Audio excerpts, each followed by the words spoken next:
conversation du week-end.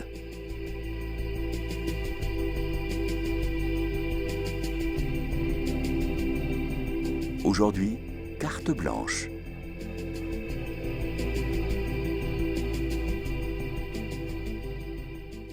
Bonjour et bienvenue dans une nouvelle carte blanche, l'émission de KTO Radio qui confie le micro à un invité en toute liberté, afin qu'il nous emmène dans son monde, dans ses rêves, dans ses combats.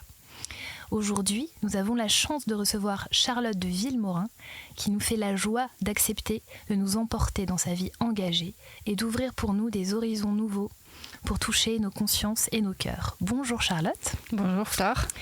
Charlotte de Villemorin est entrepreneure et vierge consacrée et lutte pour les droits effectifs des personnes en situation de handicap. Charlotte a proposé à un autre invité de l'accompagner aujourd'hui. Alors, qui avez-vous choisi ? Je vous laisse nous le présenter. Alors, je suis très heureuse aujourd'hui d'être dans le studio avec un de mes grands amis, le père Maxime Lefebvre, que j'ai rencontré en faisant des études de théologie et de philosophie au Bernardin.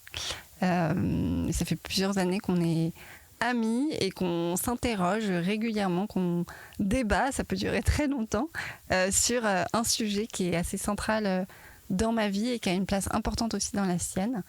On va peut-être en reparler tout à l'heure, mais d'abord, du coup, peut-être Maxime, c'est pas mal si tu peux dire qui tu es pour les gens qui ne te connaissent pas et que tout le monde sache qui est là.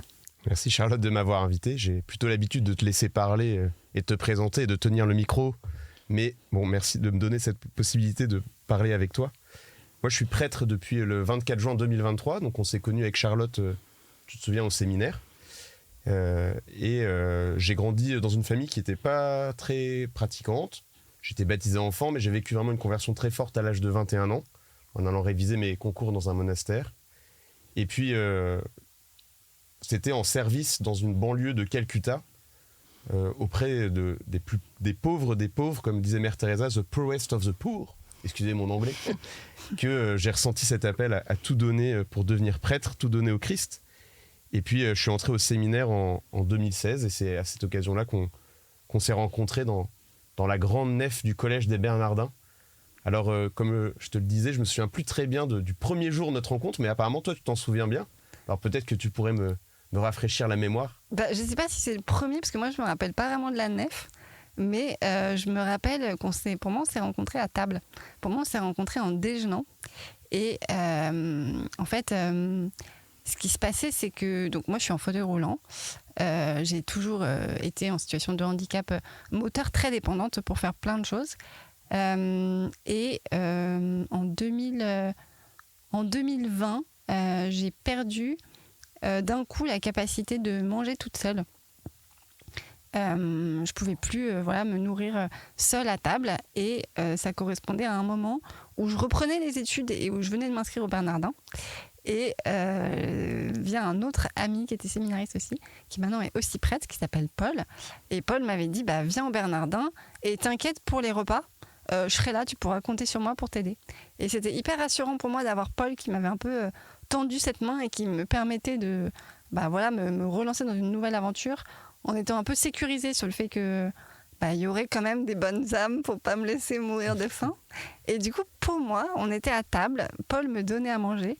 Paul, c'est aussi un de tes meilleurs potes. Du coup, tu étais venu déjeuner avec nous. Et tu as un peu pris la relève après.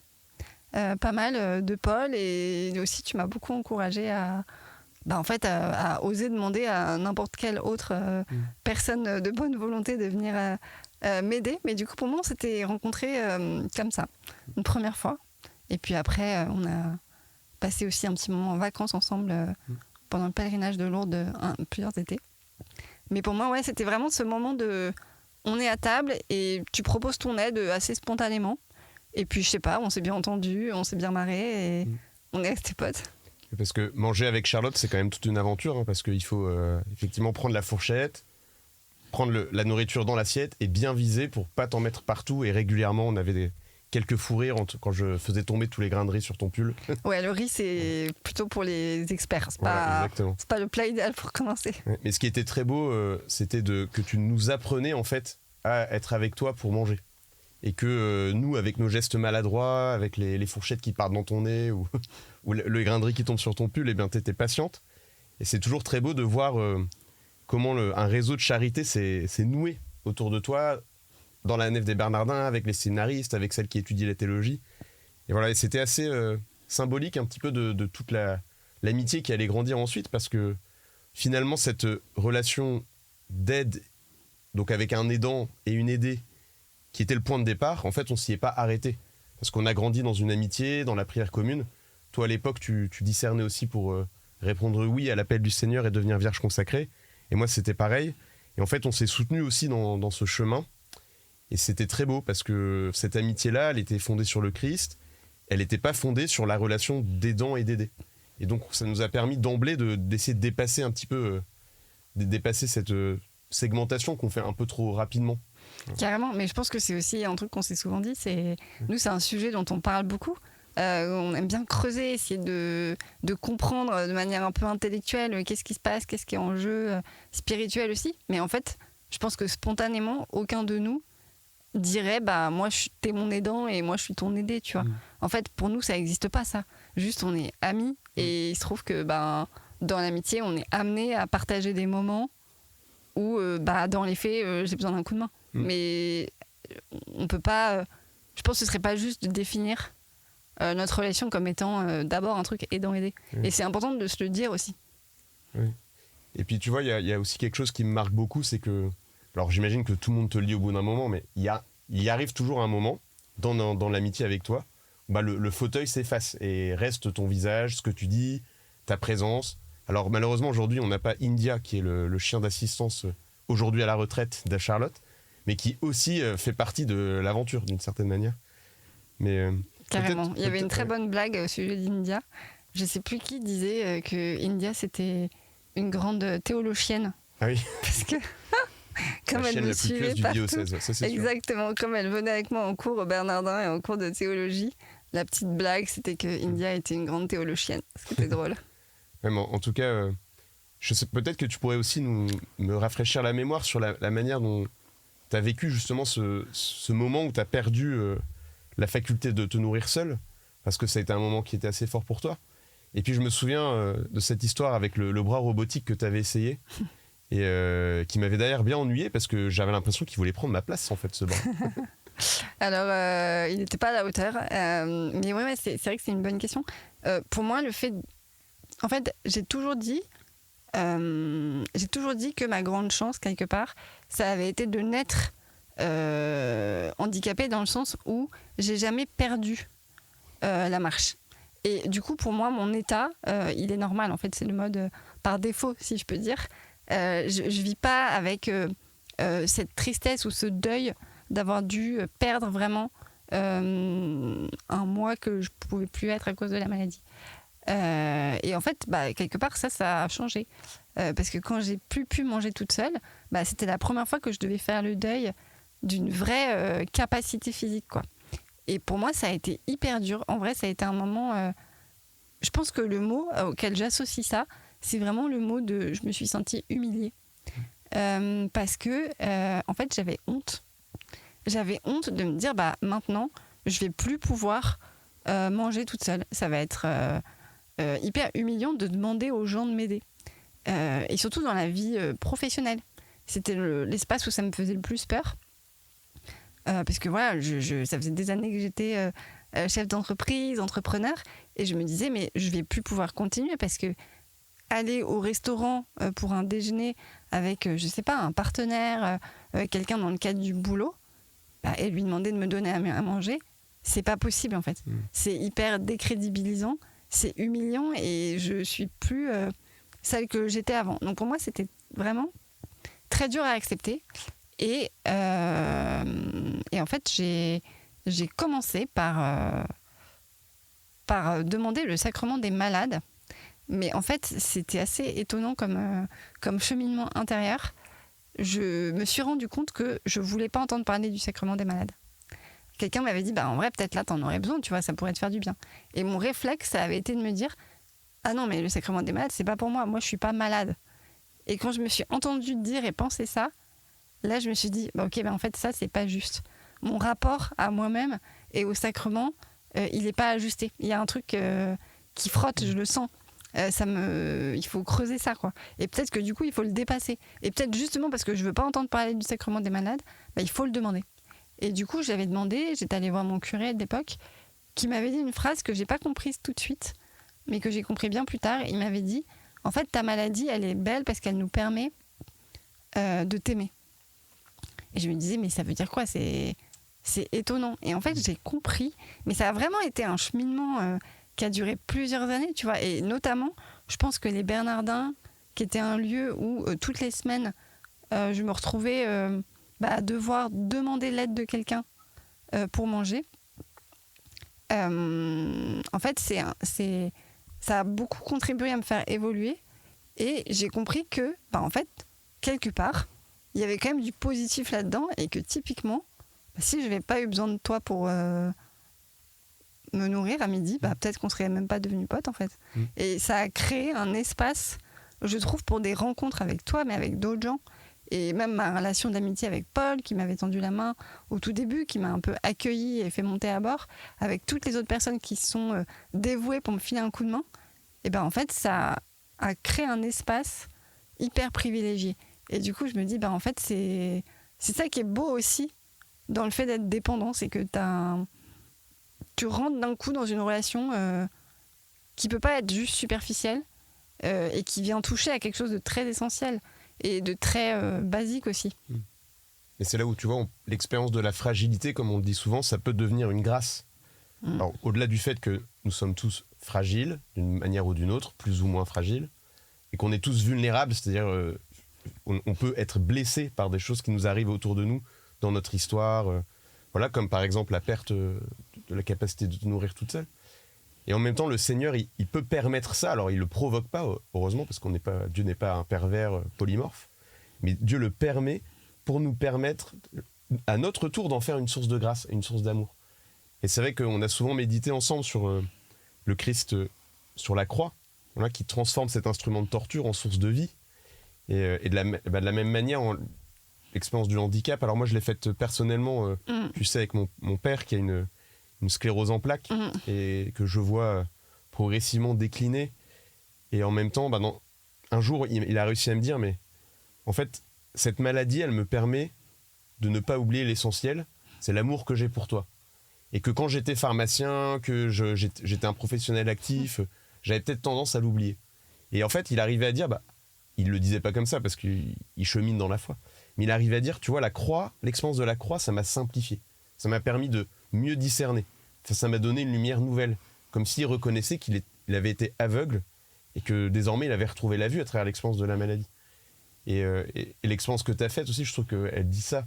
Elle dit, je me rends compte que, effectivement, c'est quand même pénible de ne pas pouvoir manger toute seule. Mais à travers ça, il y a des grâces qui sont données. Et c'est là où je voulais revenir sur le bras robotique, le bras. On ne va pas l'oublier. Parce que ce bras, en fait, qui était dans une espèce de... Et ça, t'en parles souvent aussi, Charlotte, d'espèce d'idéologie de l'autonomie à tout prix. C'est clair. Qui, en fait, moi, je l'ai vu aussi dans mon parcours. J'ai évolué dans plusieurs associations, donc l'association pour l'amitié, les colocations solidaires, avec des personnes qui étaient à la rue. J'ai travaillé pour l'Arche de Jean Vanier. J'ai travaillé... quand on était au séminaire, en fait, on fait plein de missions. Et ce qui m'a frappé, c'est qu'il y a toujours cette tentation d'une espèce d'autonomie à tout prix qui vient briser, en fait, la relation. Carrément. Et ça, je pense que tu y as pas mal réfléchi, donc peut-être que tu peux nous parler. Ça, c'est vraiment l'expérience que j'ai faite de manière très concrète. C'est qu'en fait, un jour, je me suis rendu compte que il existait un bras robotisé, mais un truc hyper sophistiqué, qu'on pouvait brancher à mon fauteuil, que je pouvais actionner avec mon fauteuil. Et ce bras, c'était un peu comme une grande grue avec un coude, un poignet. Tu pouvais tourner la main à droite, à gauche, ouvrir les doigts, attraper un truc et tout. En fait, ce bras, il permettait du coup de attraper des objets. Et notamment, potentiellement, si tu étais un peu habile, ouais, c'est ça, parce que ça nécessite un peu de maîtrise quand même. Mais tu pouvais notamment remanger grâce à ce truc-là. Et je m'étais dit, c'est génial, je vais arrêter d'embêter les gens. Et moi, ça va être beaucoup moins humiliant aussi de demander tout le temps de l'aide. Il y a quelque chose de vraiment humiliant aussi dans le fait de demander de l'aide. Et ça, je pense que j'en suis toujours pas guérie. Ça me fait toujours ça vient toujours me travailler, quoi. Grâce à ce bras, qui coûtait une fortune, je vais pouvoir regagner en autonomie. Et on l'a installé, et d'ailleurs on a passé pas mal de temps à se marrer avec ce bras, tous les deux, quand on me l'a installé, parce que je faisais n'importe quoi, je me renversais tous mes cafés dessus, je me suis brûlée. Un jour j'ai voulu boire une bouteille de bière, le truc s'est pas arrêté, je me suis à moitié pété les dents avec la bouteille de bière, ça m'a fait trop mal. Et toi, je me rappelle, tu pourrais passer du temps à essayer de me dire, vas-y, genre, attrape ta gourde, essaie de faire ci, essaie de faire ça. Et en fait, non, ce bras, je me suis rendu compte que oui, je pouvais manger ma part de céréales toute seule quand on était en cours. Mais en fait, ce moment où je mangeais toute seule, j'étais toute seule.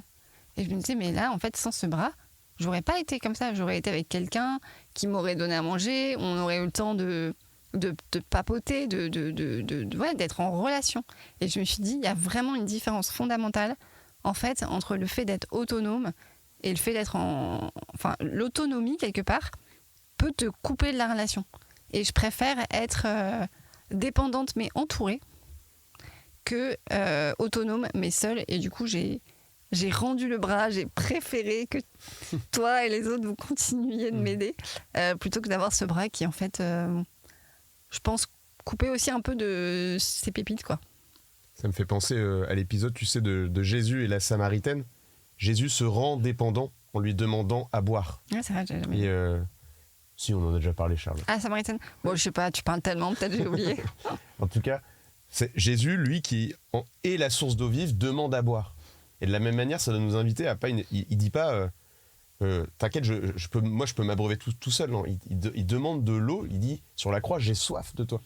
Voilà, donc ça, c'est une expérience que beaucoup peuvent faire, en fait. C'est je me reconnais dépendant, je reconnais que j'ai besoin d'un autre, que j'ai besoin d'être sauvé dans notre relation avec Dieu, et où j'ai besoin d'être aimé dans ma relation avec les autres. Voilà, c'est l'expérience d'ailleurs peut-être qu'a fait, je sais pas si je peux l'introduire, mais Zao de Sagazan, qui est une artiste que j'aime beaucoup, que j'ai découvert récemment. Là, il s'avère qu'elle a été interdite de radio sur certaines radios. Alors, c'est pour ça que je suis très heureux de poser un acte militant en la diffusant ici sur KTO. Parce que elle a été longtemps, 1 an, je crois, aide-soignante au service des personnes vieillissantes dans un EHPAD. Et elle a fait cette expérience-là de la relation à travers la fragilité et la manière dont, en acceptant de poser un regard lucide sur nos failles, nos fêlures, eh bien, c'était l'occasion d'être en vérité dans la relation. Elle en a sorti un petit titre qu'on va écouter maintenant. Ça s'appelle « Au travers ». Oui, vous êtes bien sur KTO Radio dans Carte Blanche. Notre invitée est Charlotte de Villemorin et son invité, Maxime Lefebvre, le père Maxime Lefebvre. Nous allons donc écouter Zao de Sagazan et nous nous retrouvons juste après cette petite pause musicale pour la suite de Carte Blanche.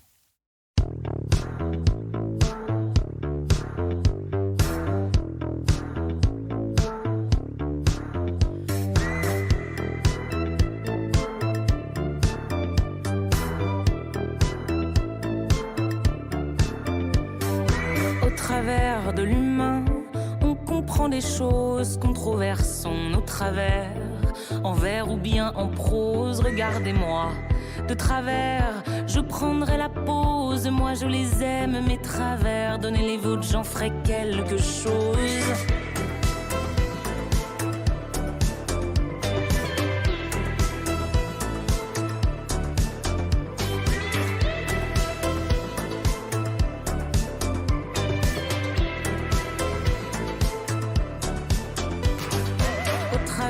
De chacun s'installent des choses. Traversez donc vos travers.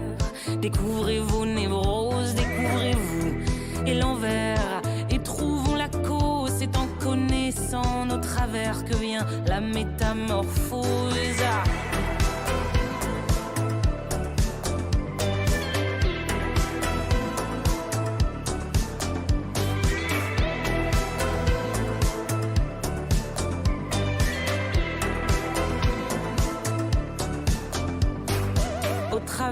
Aux manies, je vous mets en lumière, je me fais face, fini le déni, fini les manières, blablabla, bla bla bla, et je le redis, père, mère, sœur, frère, c'est une histoire de famille, une histoire de travers, une histoire de travers.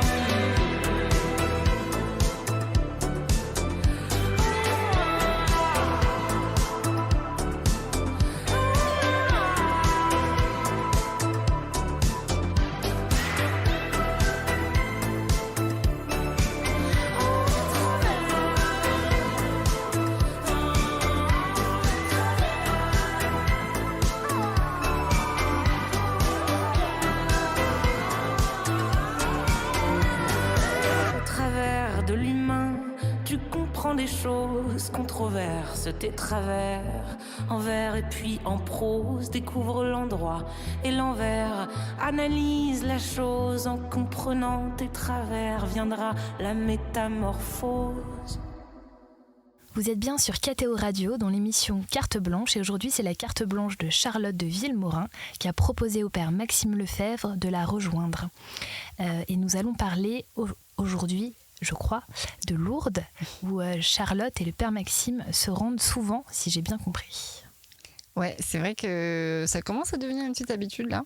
Ça fait 3 ans. Je négocie pour que Charlotte revienne cette année aussi. Mais c'est toujours un lieu de combat pour moi, donc je suis toujours un peu réfractaire. Mais je me laisse quand même prendre par la main. Mais c'est vrai qu'en fait, on se connaissait donc au Bernardin. Et je pense qu'il y a quand même eu un virage, ou en tout cas que le fait qu'on se croise de manière un peu providentielle à Lourdes, un été où toi t'étais là, moi aussi, mais on n'avait pas prévu d'y aller ensemble. Ça, moi, je trouve beaucoup, en tout cas, moi, marqué un tournant dans notre amitié. Et sur ces questions-là, c'était une vraie étape, quoi. Mais du coup, toi, je sais pas si c'était un lieu où tu allais souvent avant. Enfin, qu'est-ce que tu faisais là, en fait ? À Lourdes, à Lourdes, on y arrive toujours un peu par hasard et on y revient toujours par décision. Et la première fois que je suis arrivé à Lourdes, c'est parce que j'étais en camp, un camp d'été avec des jeunes de la paroisse Saint-Ferdinand-des-Termes, à quelques encablures de là, je sais plus le nom du village, Haro aussi. Et en fait, ils ont proposé d'aller faire une journée de pèlerinage à Lourdes. Alors j'y suis allé avec les jeunes que j'accompagnais. Et on a vécu un temps à la piscine. À l'époque, c'était ouvert pour tout le monde. Et je me souviens de cette expérience un peu traumatisante pour moi de la piscine, où il y avait 2 gros Alsaciens barbus qui m'ont demandé de me mettre tout nu. Et donc j'étais ultra stressé. Et on est plongé dans une espèce d'eau gelée. Et j'ai trouvé... dans un cadre un peu blanc, un peu glauque, quoi. Ouais. Ça fait un peu hôpital, mais cramoisi des années 50. Ouais. Et en fait, j'ai vraiment vécu, moi, une expérience de mort et de résurrection. Comme si j'étais plongé à nouveau dans l'eau de mon baptême, quoi. Et je me souviens très bien que ce jour-là, j'ai dit au Seigneur, mon père peut pas être là, mais il y a une part de lui en moi, alors je me baigne pour lui. Et il s'avère que cet été-là, il a eu un très grave accident, vraiment très très grave. Il a été héliporté. Voilà, il s'est vidé de la moitié de son sang. Et en fait, il est vraiment passé à un doigt, à 1 millimètre de la mort, quoi. Et ce jour-là, j'ai dit au Seigneur, ok, j'ai compris que voilà, tu veilles sur mon père. D'ailleurs, il me racontait que quand il était dans l'hôpital, il m'avait vu en aube passer avec un encensoir autour du lit. Pas du tout. Comment ? Alors Si. que pas du tout. Ah, t'as fait ça ? C'était un rêve. Enfin, il avait... Ah, c'était un rêve ? Oui, t'as pas vraiment fait ça ? Non, j'ai pas fait ça. C'était son rêve. Et je me suis rendu compte, le Seigneur me disait, il y a un truc à faire à Lourdes. Enfin, t'as quelque chose à faire à Lourdes. Et j'y suis retourné après avec l'association pour l'amitié, où là, j'étais plutôt à la cité Saint-Pierre. Et là, je me suis retrouvé à gérer un groupe de gars qui n'ont pas l'habitude de vivre vraiment en collectivité, parce qu'il y avait pas mal de gens qui étaient encore à la rue. Je t'en avais un peu parlé. Et je me souviens que j'avais été responsable du groupe. Ça a été le Covid, l'espèce d'angoisse absolue, parce que tout le monde était ultra stressé. Et j'avais évidemment le seul cas de Covid sur les 14 000 pèlerins, c'était dans mon groupe, quoi. Sympa. Et donc après, j'ai décidé de passer à l'hospitalité Notre-Dame du Salut, enfin en tout cas à l'accueil Notre-Dame, là. Et c'est cet été-là que je t'ai croisé à Lourdes avec Sarah. Mais d'ailleurs, cet été-là, c'était assez particulier pour toi parce que tu étais là avec ton père. Oui. Et du coup, tout à l'heure, tu me demandais, toi, comment tu as vécu le fait de devoir nous demander de t'aider à manger et tout. Mais du coup, toi, si on fait un parallèle avec ta vie et ton vécu, toi, comment tu vis, comment tu chemines dans le fait d'avoir un parent qui a besoin d'aide et qui devient dépendant. Oui. En tout cas, effectivement, l'été où on s'est retrouvé à Lourdes, j'étais avec mon père et mon frère. Et c'est la première fois que mon père avait accepté cette proposition d'aller en pèlerinage à Lourdes. Et moi, quand il s'agit de protéger ma famille, je passe en mode Brutus, quoi. C'est-à-dire, je suis très sur la défense. Mais tes amis aussi, je t'ai déjà vu avec moi avec toi aussi, je le fais de temps en temps. Je sais que t'es comme ça. Parce que Charlotte a beaucoup d'admirateurs qui la poursuivent de leur assiduité. Et je m'occupe de les envoyer paître. Voilà, parce qu'à un moment, il faut aussi que tu te reposes. Et voilà, et je me souviens que ça avait été très difficile pour moi de confier mon père à l'espèce de grosse structure d'hospitalité qui est rodée depuis 150 ans. Et ce qui m'avait le plus frappé, c'était au début les jeunes, parce qu'en fait, c'est des jeunes inexpérimentés, hein, clairement. Ouais. En fait, et c'était marrant parce qu'au début, il parlait à mon père vraiment comme s'il avait 8 ans. Et je me souviens de leur avoir dit, écoutez les mecs, mon père, il est docteur en pharmacie. Donc vous lui parlez pas comme s'il avait 8 ans. D'accord ? C'est un adulte et plus intelligent que toi. Et je me souviens d'avoir mis des missiles comme ça. Mais voilà, parce que je sens que c'est toujours difficile de s'ajuster, comme tu l'as dit tout à l'heure. Il faut en permanence se réajuster dans la relation. Et avec mon père, ce qui avait été difficile, c'est qu'en même temps, je voyais son état s'aggraver, ses capacités diminuer. Et en même temps, je devais l'aider à rester mon père. Et moi, je devais garder ma place de fils. Et ça, c'est toujours un lieu difficile, parce qu'il a besoin de moi, il a besoin d'aide, et en même temps, c'est lui, mon père. Et moi, je ne suis pas le sien. Et donc, on apprend petit à petit aussi à lui donner... Enfin, j'ai appris à lui redonner cet espace pour être mon père. Et ça m'a aidé aussi, notamment dans tout ce qu'on vit ensemble. C'est-à-dire que... Et tu vas en reparler avec l'histoire de Lorraine aussi. Mais en tout cas, redonner l'espace pour se donner à quelqu'un qui... d'apparence fragile, vulnérable, il faut lui donner la possibilité de se donner. Et voilà, c'est ce que j'ai appris un peu avec mon père. Et voilà, en tout cas à Lourdes, c'est ce que souvent on fait souvent la blague. En gros, Lourdes, il se passe des choses magnifiques, c'est très bien organisé, mais il y a des petites choses qui nous ont un peu bousculés. Et d'ailleurs, peut-être que ça commence dès l'inscription. Je crois que tu peux peut-être en toucher un mot. Ouais, c'est vrai. Ouais. Moi, Lourdes... Cet été où on s'est rencontrés là-bas, moi c'était la première fois que j'y allais en tant que pèlerine ou touriste en fait à la base. Moi je voulais pas forcément être pèlerine. J'avais été une fois avant, c'était pour accompagner les jeunes au Frat. Donc en tant qu'accompagnatrice, c'était pas du tout la même démarche. Et je me suis dit vas-y, je vais essayer. Je sais pas pourquoi, je me suis motivée un été à m'inscrire. Et en fait, ça avait été déjà très pénible pour moi et très difficile. Au moment de m'inscrire sur le site internet, tu dois cocher si tu t'inscris comme pèlerin ou comme pèlerin malade. Et moi, je me disais, mais qu'est-ce qui va se passer si je coche la case malade ? Ils vont me faire quoi, tu vois ? Genre, est-ce que ça veut dire que du coup, je vais avoir... est-ce que ma liberté va être hyper réduite ? Est-ce que je vais être surprotégée, surencadrée ? Moi, c'est un peu ma phobie, ce genre de truc. Et j'avais envie d'aller à Lourdes, mais avec beaucoup de liberté.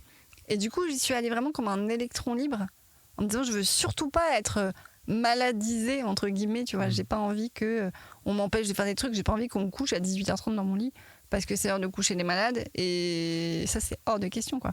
Et surtout, moi, j'aime bien ruer dans les brancards, et j'aime bien un peu repousser les limites et tout. Donc, c'est pour ça moi, que t'aimes bien Charlotte. Mais du coup, c'est un lieu où c'est encore plus difficile pour moi. Et je pense que ce qui était fou, c'est que, en fait, le Seigneur... Donc, je m'étais inscrite de manière très, très autonome. Et voilà, je voulais pas rentrer dans les cases du pèlerinage. Et du coup, j'avais pris un hôtel en dehors du sanctuaire. Je m'étais inscrite dans aucun groupe et tout.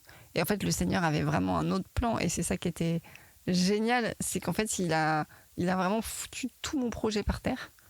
Et à cause d'un ascenseur en panne. Et le deuxième soir à Lourdes, je rentre 23h dans mon hôtel pour me coucher. Et là, misère, ascenseur pour aller dans ma chambre en panne. Et là, aucun Charlotte moyen. m'appelle.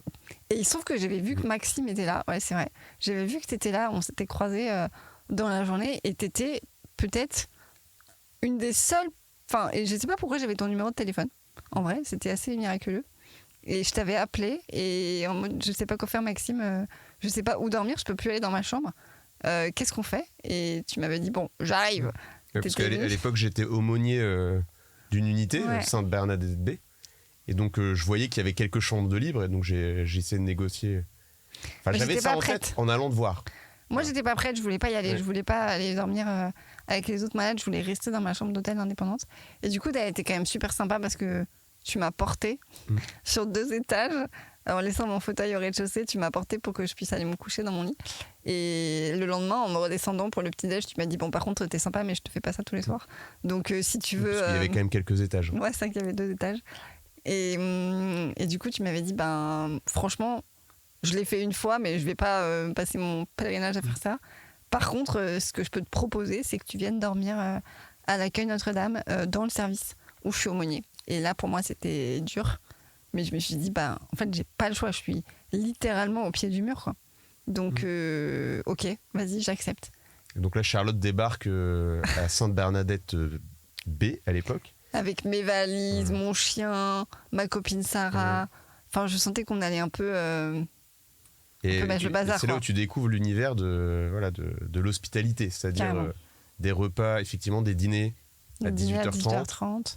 Le fait que, nous, ce qui nous avait beaucoup frappé, contrairement à l'expérience qu'on avait faite au Collège des Bernardins, où on était tous assis à la même table. En fait, là, il y avait les pèlerins malades sur leur table, et puis tous les bénévoles qui s'activaient autour et qui jamais s'asseyaient avec toi. C'est vrai que ça, c'est pas ce qui m'a le plus frappé au début, c'est plus la 2e et la 3e année que j'ai vraiment vu ça. La première expérience que j'ai faite, quand même, de cette salle à manger, c'était une expérience hyper positive, où j'ai quand même senti qu'il y avait beaucoup de joie.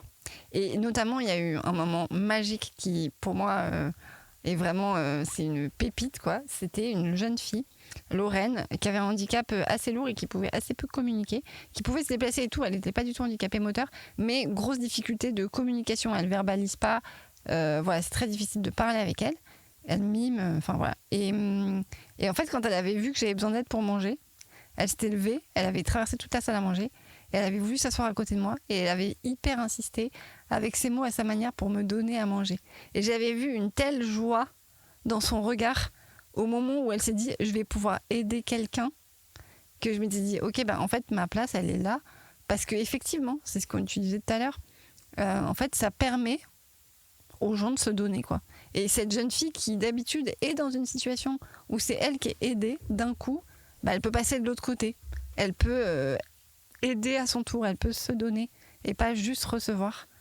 Et donc c'était beau, et je pense que c'est là que toute ma réflexion sur ce sujet a beaucoup évolué, beaucoup grandi aussi.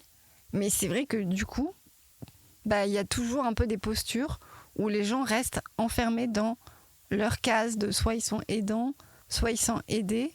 Et ça, moi, c'est quelque chose qui me chagrine. Et je pense que c'est pas vraiment ça ce à quoi on est appelé. Je pense que la vraie communion, c'est pas tout à fait ça. Et en même temps, il ne faut pas écraser l'élan de générosité qui est hyper louable et tout. Et moi, heureusement qu'il y a des bénévoles qui viennent prendre de leur temps pour aider, etc. Mais en fait, moi, ce qui me ferait vraiment plaisir, c'est juste qu'on s'asseye à table et qu'on partage un repas, quoi, d'égal à égal.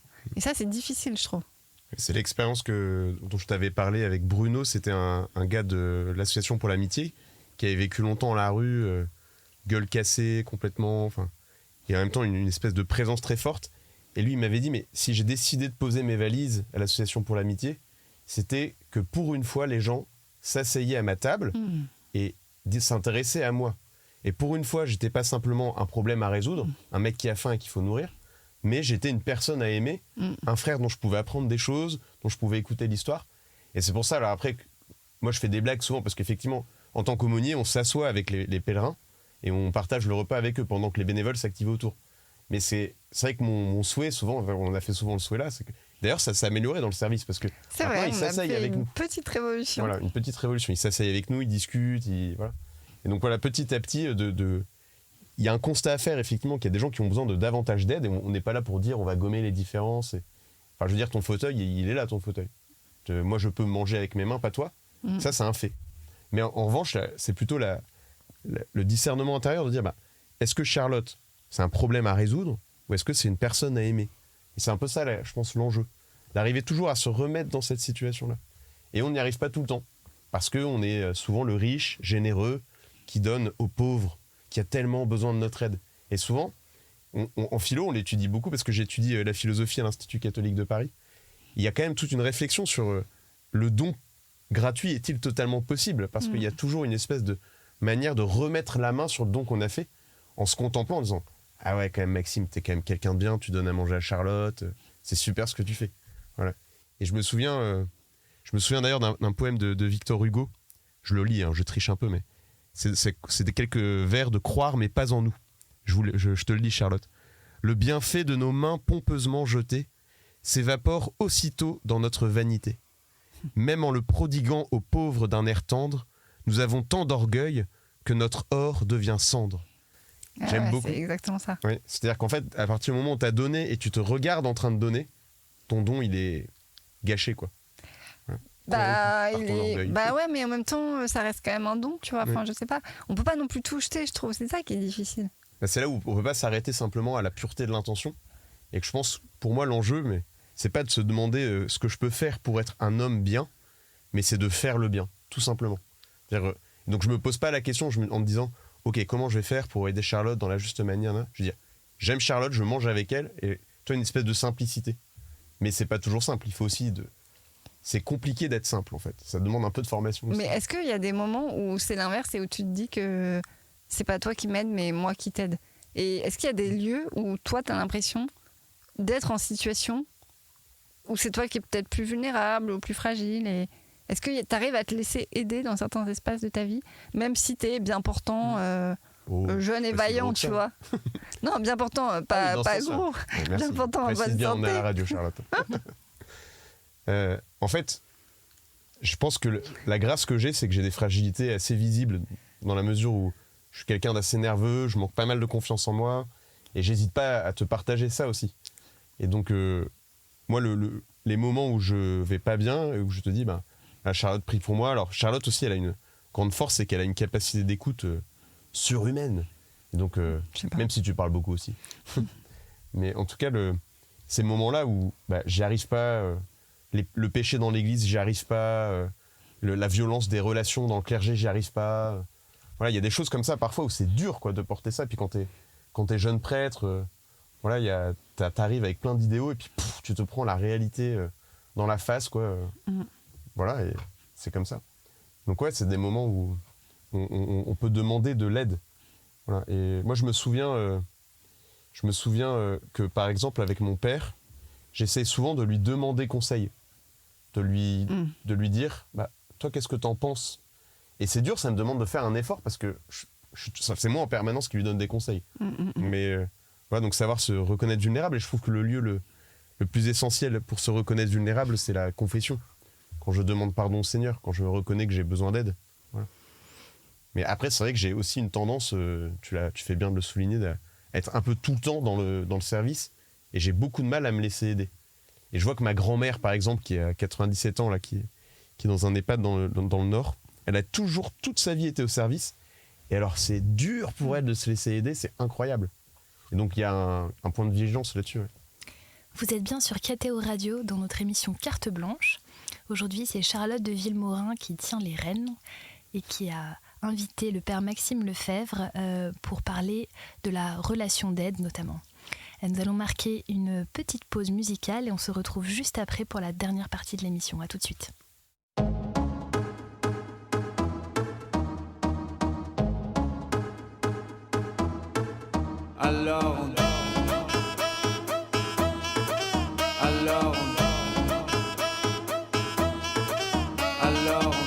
Qui dit études dit travail, qui dit taf te dit les thunes, qui dit argent dit dépense, qui dit crédit dit créance, qui dit dette te dit huissier, lui dit assis dans la merde, qui dit amour dit les gosses, dit toujours et dit divorce, qui dit proche te dit deuil car les problèmes ne viennent pas seuls, qui dit crise te dit monde, dit famine dit tiers-monde, qui dit fatigue dit réveil, encore sourd de la veille, alors on sort pour oublier tous les problèmes, alors on danse. Alors on danse, alors on danse, alors on danse, alors on danse, alors on danse, alors on danse, alors on danse, alors on danse. Et là tu dis dis que c'est fini, car pire que ça, ce serait la mort. Quand tu crois enfin que tu t'en sors, quand y en a plus, eh ben y en a encore. Est-ce la zik ou les problèmes ou bien la musique? Ça te prend les tripes, ça te prend la tête, et puis tu pries pour que ça s'arrête. Mais c'est ton corps, c'est pas le ciel, alors tu te bouges plus les oreilles. Et là tu cries encore plus fort, mais ça persiste, alors on chante.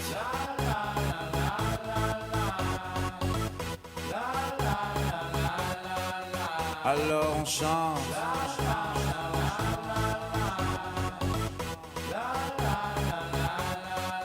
Alors on chante.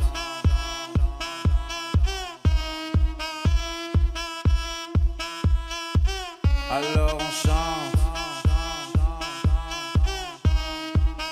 Et puis seulement quand c'est fini, alors on danse. Alors on danse.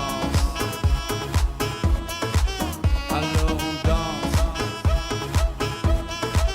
Alors on danse. Alors on danse. Alors on danse. Alors on danse. Alors on danse. Eh ben y'en a encore.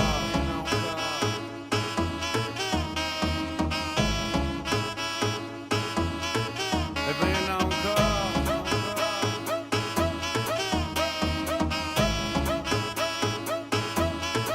Eh ben y'en a encore.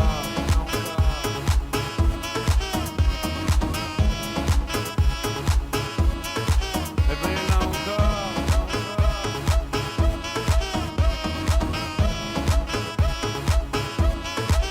ben y'en a encore. Et nous revoilà sur KTO Radio dans la carte blanche de Charlotte de Villemaurin avec son invité, le père Maxime Lefebvre.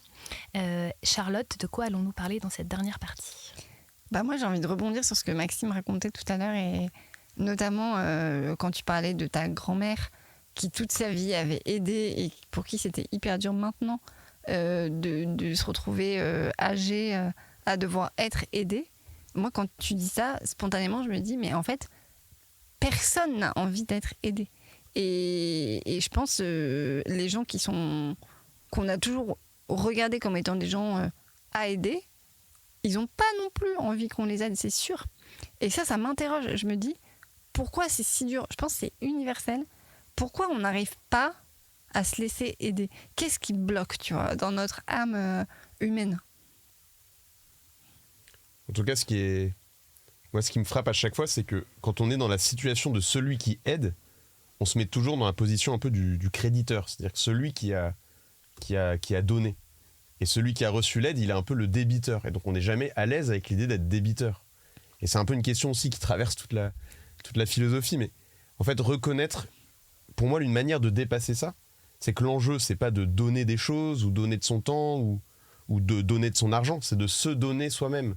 Parce que là, on arrive à une situation où quand tu t'es donné toi-même, y a pas, la dette, on peut pas la rembourser en fait. Il y a une espèce de ça fait exploser les choses. Alors là, je tâtonne un peu plus, parce que voilà, mais il me semble que à partir du moment où on est dans le don de soi et pas dans le don de quelque chose extérieur, eh bien, on va sortir de cette relation créditeur-débiteur parce que ça a été saturé complètement et qu'on peut enfin rentrer dans une autre dimension, c'est de dire, on a chacun, on est en communion. On partage des talents, des charismes, des biens parfois. Mais il n'y a pas eux et nous. Il n'y a pas nous les bien portants, nous les catholiques, et eux les pauvres qui ont besoin d'être aidés. Et c'est là où, tu vois, la phrase de Saint Paul, je pense qu'elle nous éclaire. Quand un seul membre souffre, tous les membres partagent sa souffrance. Et trop souvent, la difficulté, c'est quand on aide. Si c'est difficile d'être aidé, c'est parce qu'on n'aide pas de manière ajustée, je pense. Et ma grand-mère, peut-être qu'elle a aidé toute sa vie, mais qu'elle était encore dans la situation de il y a eux et nous. Et que là, elle découvre qu'en fait, non, il y a juste nous, en fait. Nous, membres du même corps, avec des membres souffrants, des membres qui sont dans la joie bien portants, mais c'est nous. Voilà. Et ça, c'est peut-être quelque chose qu'on a à purifier. Moi, j'ai mis du temps aussi à le purifier, quoi. C'est pas fini. Mais j'ai encore du mal à me laisser aider, effectivement. Ouais, c'est clair. J'avais fait l'expérience c'était en 2020. j'ai eu après le Covid, une névrite vestibulaire, Oula, ça va pas inflammation du nerf de l'oreille interne. Oh. Et du jour au lendemain, j'ai perdu la capacité de marcher. Ah, c'est le truc où tu tends Voilà, et tout, là, tu perds l'équilibre. j'ai pas pu Horrible. marcher du jour au lendemain. Et je me suis retrouvé avec une canne, avec la tête qui tourne comme dans la cale d'un bateau du Vendée Globe. T'avais trop bu. Et c'était... Non, pas du tout. Je ne bois pas d'alcool, je suis prêtre, Charlotte. N'importe quoi. Alors, et ce moment-là, je me suis dit, mais là, je ne pouvais plus. J'ai fait l'expérience de la radicale dépendance. Et je me souviens, quand j'ai pris les complis, je me suis dit, parce que je pensais que je faisais un AVC sur le coup. Je suis un homme, quoi, je suis douillet. Et du coup, voilà, c'est à partir du moment où j'ai fait l'expérience de cette dépendance que j'ai, je pense aussi, purifié un petit peu ma manière d'aider. Voilà. Enfin, je sais pas comment toi, tu dirais... comment est-ce que toi t'aides tes amis, par exemple? Bah, je pense en écoutant, en étant présente, tu vois. En fait, je pense en étant présente. Je pense que c'est ça la clé, honnêtement. C'est pas vouloir faire des trucs, c'est juste être là déjà. Je pense que c'est une bonne base. Et en étant présente dans la vie des gens qui ont besoin, peut-être plus particulièrement, à un moment, à un autre. Répondre à un appel, tu vois, genre quelqu'un qui a une copine qui va pas bien, qui juste t'es là. Je pense que c'est ça ma manière d'être une bonne amie, quoi, et d'être présente d'une certaine manière. Mais c'est vrai que pour moi, c'est toujours je me rends compte que je suis jamais arrivée. J'ai pas encore réussi à être complètement en paix avec cette question de aider, être aidé. Et c'est pour ça que Lourdes, pour moi, c'est toujours un lieu de combat. Parce que c'est un lieu où chaque année, je fais une expérience qui est à la fois très désagréable et très douloureuse. Et en même temps, qui je pense est salutaire et pleine de joie. Et en fait, je pense que c'est ça la conversion.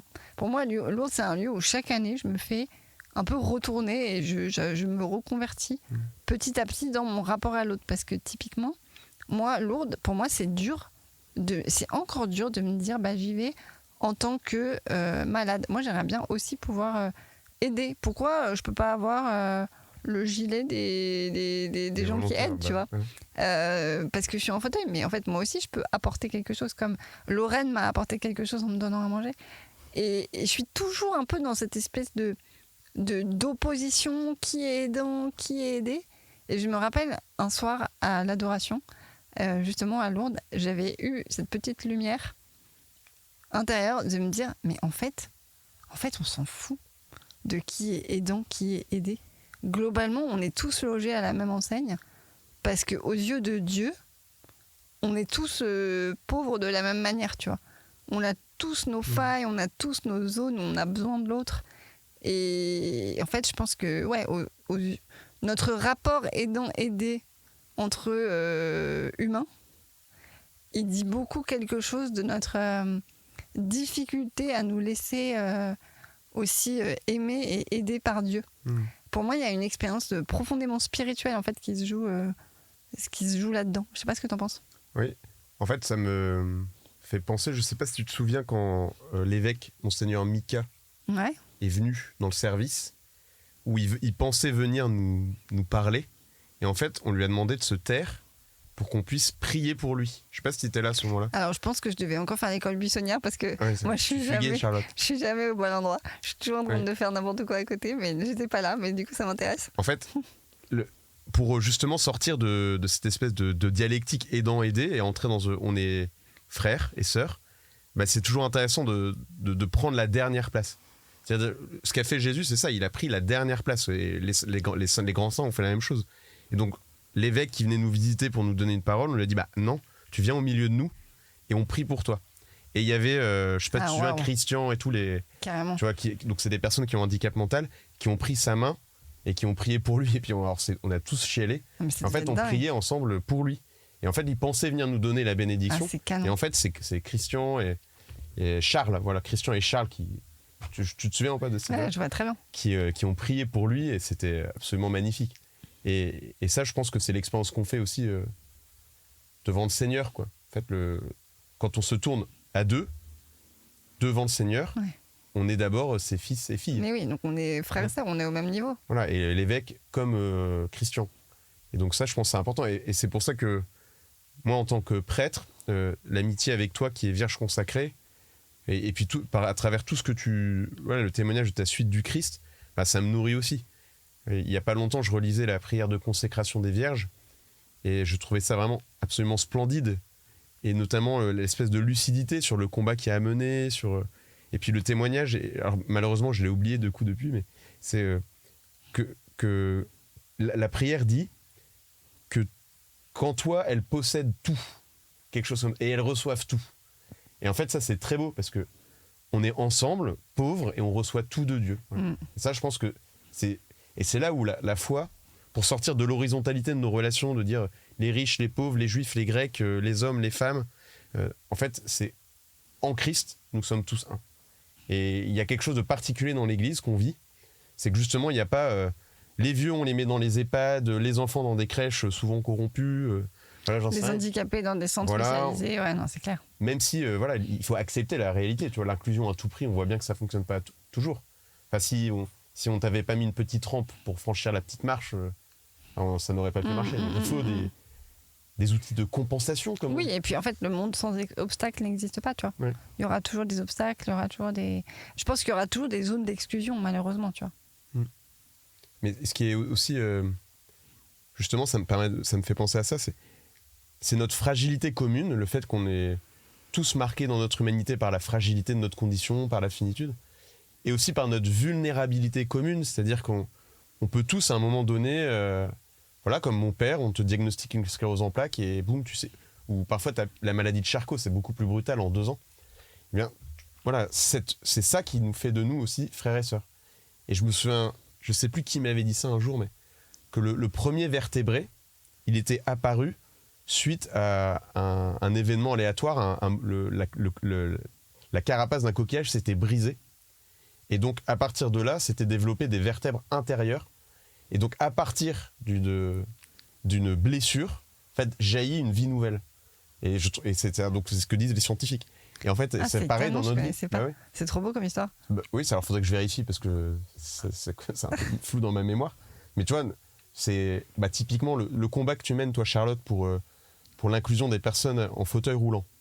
Alors là, on est heureux parce que Emmanuel Macron vient de décréter le remboursement intégral des fauteuils. Donc, merci Seigneur. Et puis, en fait, il profite à tous. C'est pas simplement pour toi, en fait. Ça fait jaillir des formes de vie nouvelles. Enfin, je sais pas si ça te nourrit dans ton combat aussi de...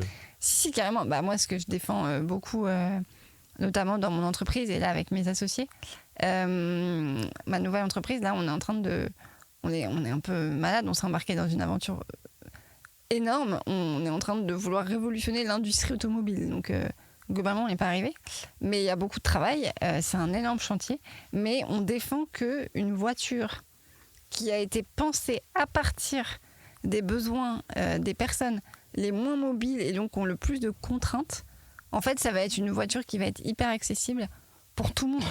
Pour les taxis, pour les familles nombreuses, pour les gens qui veulent transporter leur vélo. Et je suis convaincue que quand tu mets au cœur... Et c'est aussi ça qui est beau à Lourdes, c'est que quand tu mets au cœur la personne la plus fragile ou celle qui a le plus de besoins particuliers, en fait celle qui a le plus besoin d'attention, quand tu construis toute une société autour de ça, en fait tout le monde trouve sa place beaucoup plus facilement et du coup il y a la place pour tout le monde. Et c'est pour ça qu'on dit souvent Lourdes c'est le monde à l'endroit. C'est qu'en fait c'est la personne, tout a été pensé pour que la personne qui d'habitude est exclue se retrouve au cœur. Et ça, moi je pense que c'est très vrai sur les sujets vraiment d'accessibilité, d'inclusion, même d'innovation. Et c'est ça que j'aime bien dans mon métier. Moi, je voudrais peut-être qu'on avait un peu réfléchi ensemble à les 10 commandements d'une juste relation. Alors, ça peut être l'occasion de conclure comme ça. Super. Premier commandement, regarde l'autre comme un frère à aimer, non comme un problème à résoudre. Témoigne d'abord de ton amour pour l'autre, si besoin avec des mots. Prends le temps de la rencontre et assieds-toi à la même table. Passe de la générosité à la communion, il n'y a plus ni riche ni pauvre dans le Christ. Ose demander ce que l'autre veut que tu fasses pour lui. Ne prétends jamais avoir le truc pour sauver l'autre, N'oublie jamais que tu n'es pas indispensable. Garde ton cœur d'enfant et reste simple dans la relation. Permets à celui que tu aides de t'aider à son tour. Accepte de recevoir bien plus que tu ne donnes, car c'est toujours toi le débiteur. Ne cherche pas à être un homme bien ou une femme bien, fais le bien. Voilà, c'était un petit peu en réfléchissant aussi de comment est-ce qu'on à s'ajuster dans le comportement, on pouvait se donner comme ça quelques petits conseils. Voilà. Mais merci en tout cas Charlotte de m'avoir permis de passer 1 heure avec toi au service de l'évangile. Merci d'avoir dit oui. Merci. Un immense merci à tous les deux d'avoir été avec nous dans le studio de KTO Radio aujourd'hui. Voilà, je pense qu'on a tous passé un magnifique moment avec vous, à vous écouter, aussi à travers de votre amitié. On se retrouvera donc le mois prochain avec une nouvelle carte blanche et je vous dis à très bientôt sur KTO Radio. Bonne journée à tous.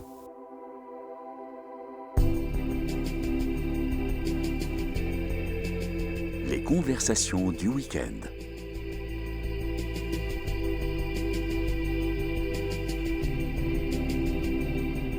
Aujourd'hui, carte blanche.